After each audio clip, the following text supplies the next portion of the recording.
If you like watching videos where there's no happy ending, this is a video for you. On today's Mopar adventure, we take the charger apart. Why? Because the torque converter is knocking like a landlord when you're 10 days behind on the rent. Now, I've already jacked this car up the other day, took the torque converter bolts loose. I couldn't find anything wrong with it.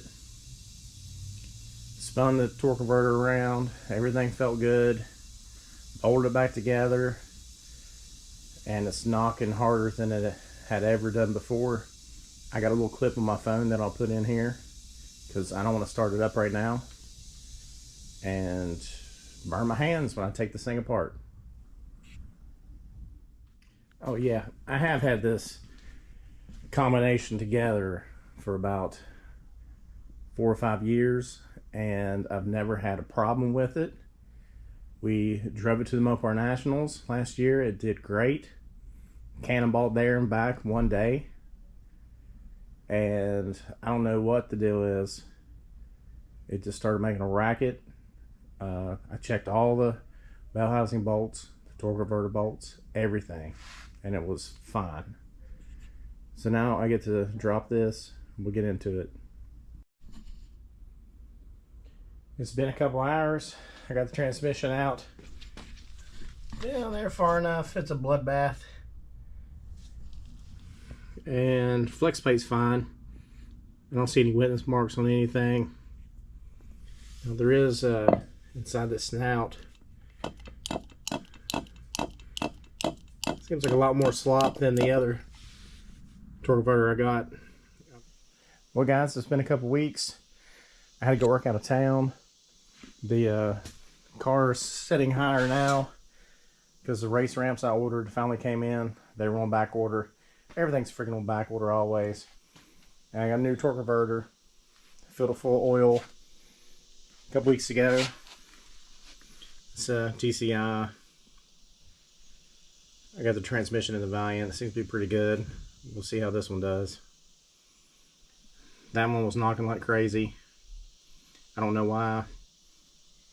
Hopefully it was just that. But I'm going to put all this back together. You see the transmission hanging down there.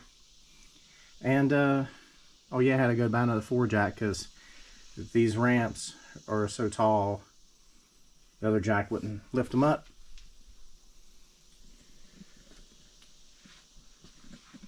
But they'll come in handy for other stuff.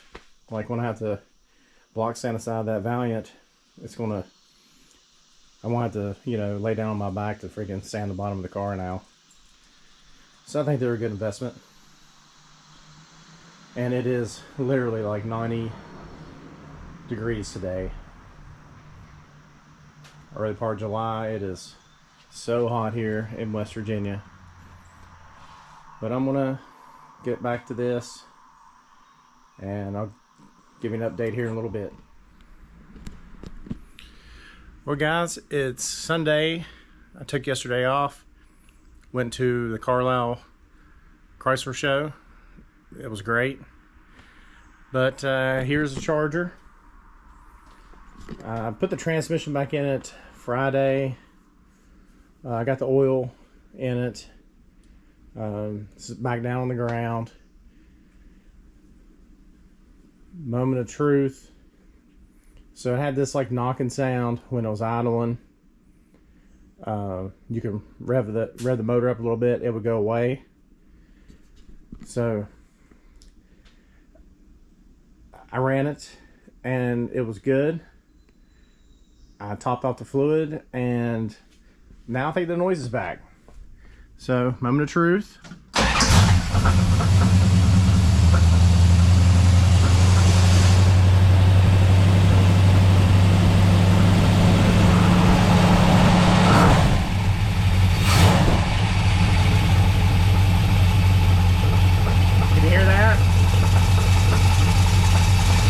Rev it up just a little bit.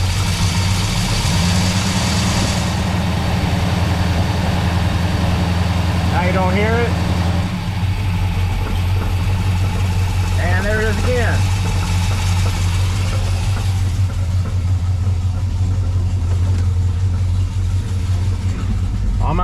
converter bolts and everything are tight. I got really good oil pressure. Let's just put it in neutral.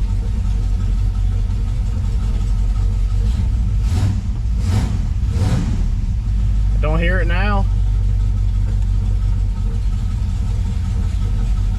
I hear it just a little bit.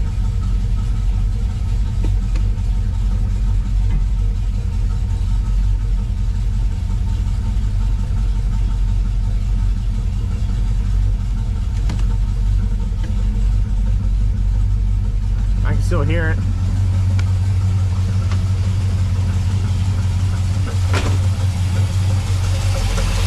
the hell is that sound?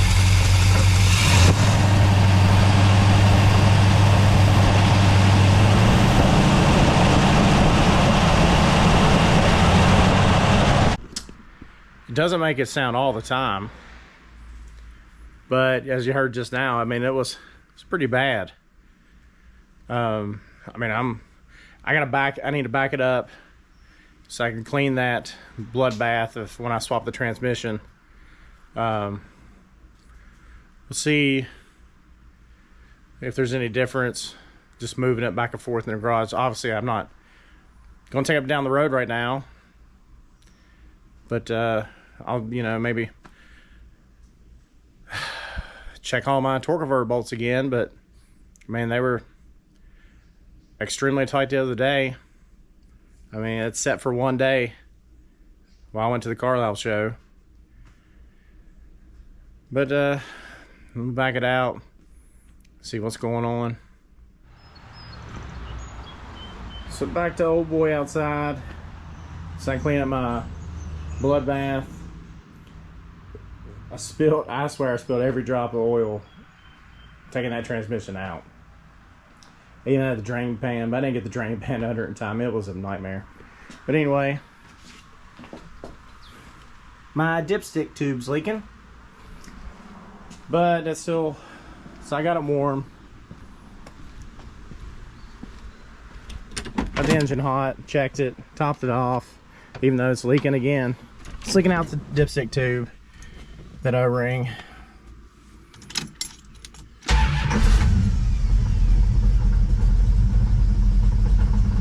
See, it's just making a god-awful racket.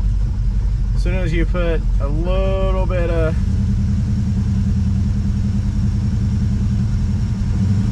sound goes away, let off the gas, I can hear it.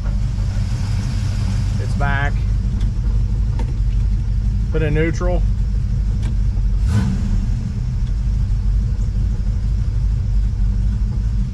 Sometimes you hear it. I don't hear it right now on the drive. Or second, first.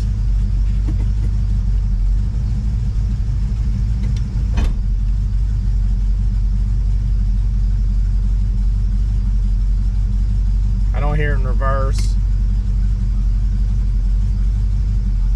I don't hear if I left brake.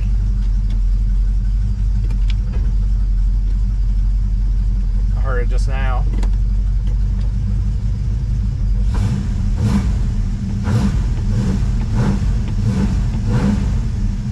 Don't hear when you rev it up, but I mean it's still there. I drove it, backed it up here, drove to the edge of the driveway, back and forth twice. Still making a sound. I checked it when it was in neutral. It's got plenty of fluid. I don't think there's anything wrong with that engine. I drove to Mopar Nationals back. Everything was fine.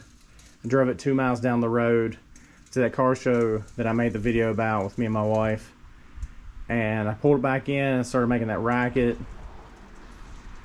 So, check the oil in it. Check the transmission oil. Everything was clean. No metal shavings. So I wanted to replace that torque converter anyway. So I took everything apart. There was no torque converter bolts loose. There wasn't, the flex plate looked it wasn't cracked or anything. All that looked good. The bolts on the crank was tight. No witness marks on anything.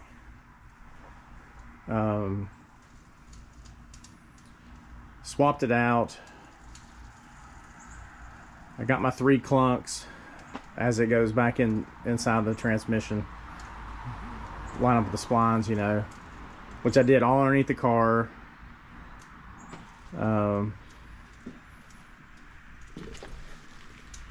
My dipstick tube's leaking. Right there where it goes in transmission, I can see training fluid dripping out of it. But I don't guess it matters because it's probably coming back out anyway. So, I mean, what do you guys think? To me, it doesn't sound like a rod knock. It goes away, and then it comes back, then it goes away.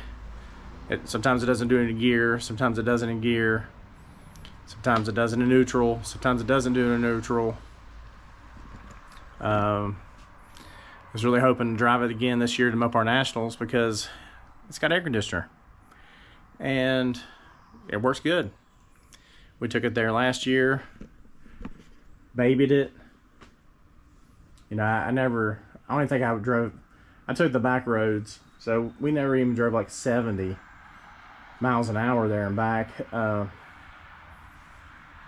So the only good thing experiences happened was I bought these ramps. It made swapping the transmission a lot easier. I didn't have to worry about, you know, where the jack stand was. I didn't have any of that. So I guess this year I'll be sweating it. Taking Old Yeller again. A couple weeks. Also, that torque converter that I pulled out was the Mopar Performance. It's supposed to be a 3,000 stall.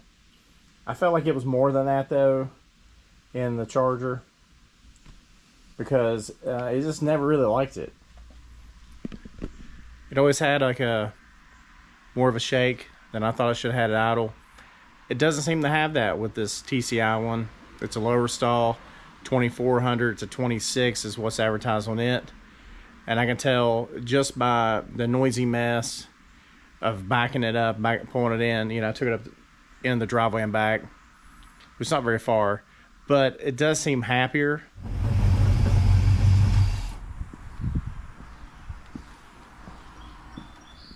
That's what sucks working on old cars. Sometimes this stuff happens. But I guess that's why I got plenty of other stuff to work on too. Maybe it's jealous. Maybe because I've been working on that Satellite and the Valiant more or not, but I'm joking. I know these things don't have any emotion, but yeah. Hope you like watching the video of me pulling my hair out now because I spent all that time, bought a new torque converter, bunch of other stuff. Nothing, same things going on. So tell me if you think of, you know, what it is. Just drop me a comment. I hope you've enjoyed this video again. I hope you watch some other videos. Trying to just keep this thing going. It's been fun. Till next time.